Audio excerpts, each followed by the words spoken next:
تو شب برات کی فضیلت میں جو حدیث مبارکہ ملتی ہے وہ فضیلت یہی ہے کہ اللہ رب العزت آسمان دنیا پر اپنی شان کے مطابق نزول اجلال فرماتا ہے اور ندا فرماتا ہے کوئی مجھ سے مغفرت کا طلبگار کہ میں اس کی مغفرت کر دوں، ہے کوئی مجھ سے رزق کا طلبگار کہ میں اس کے رزق میں زیادتی کر دوں، ہے کوئی بلاؤں میں مبتلا شخص کہ میں اس کی بلائیں دور کر دوں۔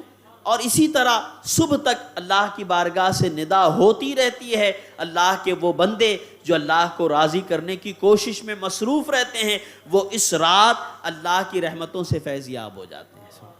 اور حدیث کا آخری حصہ یہ ہے کہ اللہ تعالیٰ اس رات بنو کلب کی بکریوں کے بالوں سے زیادہ اپنے بندوں کی مغفرت فرماتا ہے۔ سبحان اللہ۔ بنو کلب اس زمانے میں عرب کے یہاں جانور کا پالنا سب سے بڑا بزنس تھا، سب سے بڑا کاروبار۔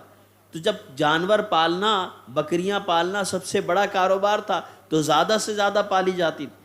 اور بنو کلب وہ قبیلہ تھا مکہ مکرمہ وہاں عرب میں کہ جس کے پاس سب سے زیادہ بکریاں، سب سے زیادہ بکریاں۔ اب آپ اندازہ لگائیں کہ وہاں چھوٹے موٹے قبیلے کے پاس 100-200 بکریاں، 400 بکریاں یوں ہی ہوا کرتی۔ تو اب بنو کلب جس کے پاس سب سے زیادہ بکریاں تو وہ تو ہزاروں کی تعداد میں۔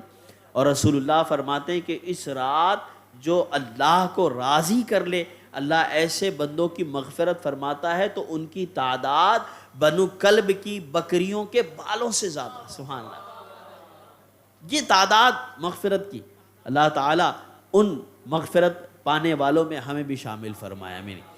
لیکن رات کو ضائع کرنا، عبادت سے غافل ہو جانا، بس 6 رکعات پڑھ کر پھر پوری رات اللہ کی نافرمانی کے کاموں میں مشغول ہو جانا، سڑکوں پر ہنگامے کرنا، بائک لے کر فراٹے مارتے ہوئے یہاں سے وہاں دوڑ لگانا، یقیناً اسلام اس کی تعلیم نہیں دیتا۔ اس لیے یہ مبارک راتیں نہیں ہیں، یہ مبارک راتیں اس لیے دی گئی ہیں کہ بندہ مومن اللہ کی رضا کے لیے جاگ کر اللہ کو یاد کرے، اس کی راہ میں، اس کی بارگاہ میں آنسو بہائے، اپنے گناہوں پر نادم ہو، شرمندہ ہو، استغفار کرے اور رب کی بارگاہ سے مغفرت کا پروانہ پائے۔